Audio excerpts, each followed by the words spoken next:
¿Te imaginas que una mentira telefónica te convirtiera en el hombre más rico del mundo? ¿Cómo dos adolescentes que hackeaban terminales de los computadores en una escuela privada de Seattle terminaron construyendo un imperio de 3.67 billones de dólares? ¿Y por qué casi lo perdieron todo cuando el gobierno intentó partir su empresa en dos por monopolio?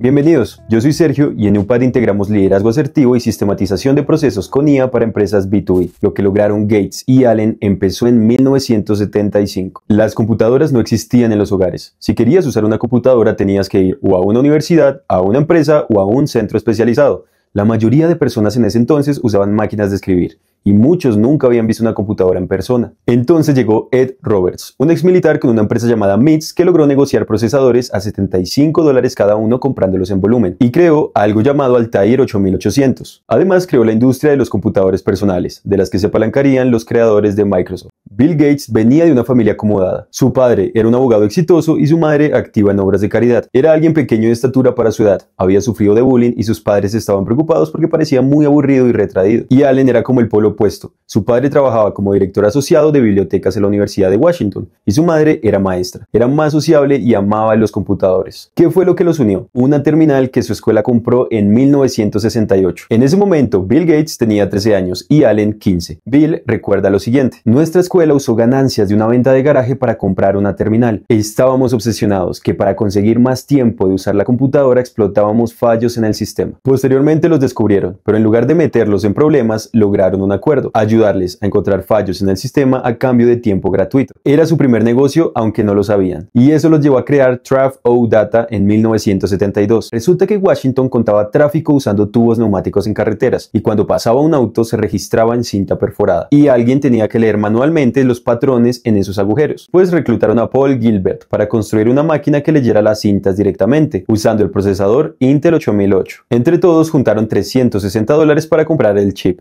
La empresa cobró $2 por día de datos y ganó casi $20,000. Pero justo cuando despegaba, los estados comenzaron a ofrecer el mismo servicio gratis. Allen reflexionó tiempo después. Traff-O-Data fue una buena idea con un modelo defectuoso. No hicimos investigación de mercado, pero sin Traff-O-Data, Microsoft nunca habría pasado. Finales de 1974, Allen caminaba por Harvard Square y vio Popular Electronics con el Altair 8800 en portada. Compró la revista inmediatamente y corrió a mostrársela a Gates. Bill estaba en segundo año de Harvard estudiando matemáticas avanzadas, pero pasaba más tiempo en laboratorios de computación que en sus clases, y cuando vio esa revista, ambos vieron a alguien que nadie más estaba viendo. Gracias a esto decidieron desarrollar un intérprete BASIC para el sistema, solo que tenían unos pequeños problemas o inconvenientes porque no tenían ni el intérprete ni el acceso a un Altair. Y entonces Bill hizo algo que definiría su carrera, porque llamó a Ed Roberts, diciéndole que tenían un intérprete BASIC para el Altair. Era una mentira. Roberts les dijo que podían hacer una demostración en unas semanas, por lo que tenían 8 semanas para crear lo que se convertiría en el primer producto de Microsoft. Allen adaptó un emulador Intel 8008 de su trabajo en Traff-O-Data y Gates desarrolló el intérprete. Y en marzo de 1975, Allen voló a Albuquerque con el intérprete BASIC en cinta perforada. Aquí ocurrió algo interesante porque durante el vuelo se dieron cuenta de que habían olvidado escribir el cargador de arranque para leer la cinta, pero nuevamente luchando contra el tiempo escribieron el programa durante el vuelo. Solo cuando cargaron el programa en un Altair real supieron que funcionaba.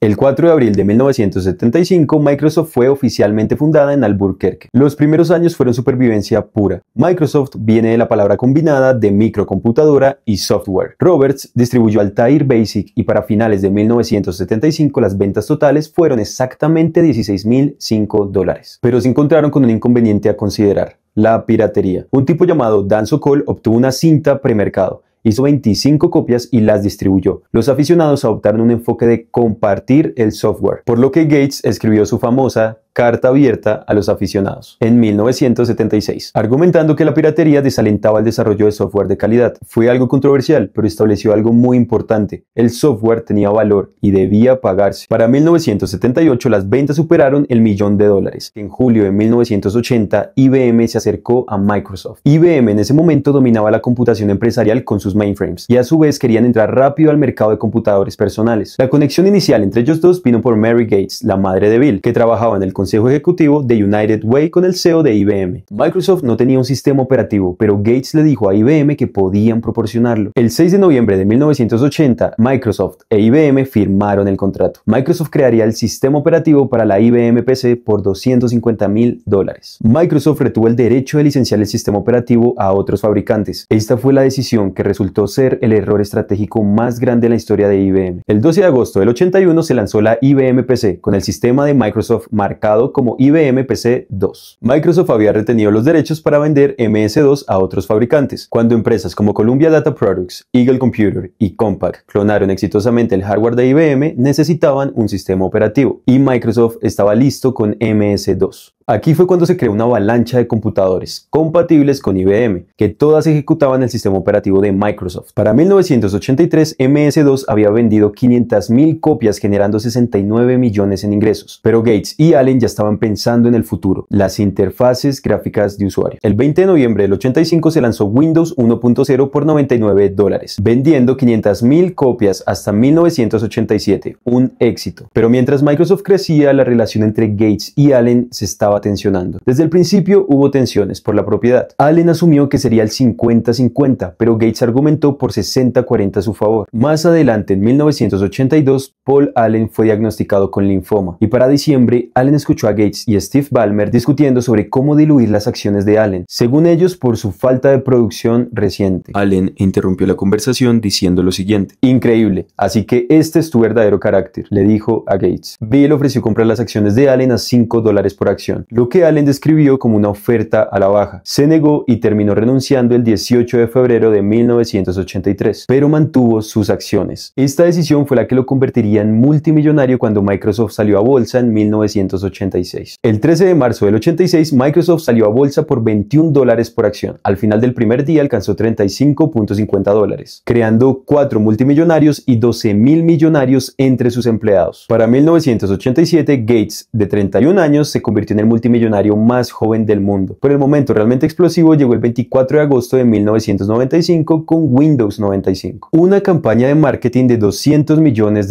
que contaba con actores como Jennifer Aniston y Matthew Perry, aperturas de tiendas a la medianoche y el Empire State Building iluminado en colores de Windows. Vendió 7 millones de copias en las primeras 5 semanas. Introdujo el menú de inicio, la barra de tareas y el explorador de Windows que usamos hoy en día. Pero algo más importante estaba pasando, porque el 26 de mayo de 1995 Gates envió su famoso memorando Maremoto Internet, describiendo a Netscape como una amenaza existencial. En 1995 Netscape Navigator tenía el 80% del mercado de los navegadores y Microsoft lo veía como una amenaza, porque si el navegador se volvía una interfaz principal para el usuario, podría hacer obsoletos los sistemas operativos. Así que decidieron tomar respuestas agresivas, desarrollando Internet Explorer. Pero lo que marcó la diferencia fue que lo empaquetaron de manera gratuita con Windows, versus el modelo de licencia comercial que estaba manejando Netscape. Además de que se sumó la negociación de acuerdos exclusivos con fabricantes de computadoras. Las tácticas fueron algo complejas y para el 2001 Internet Explorer había logrado más del 90% de dominio del mercado. Y por el otro lado, Netscape había pasado del 80% a menos del 5%. Pero esas tácticas no pasaron desapercibidas, porque en el 98 el Departamento de Justicia y 20 fiscales generales presentaron una demanda antimonopolio integral contra Microsoft. Las alegaciones fueron claras: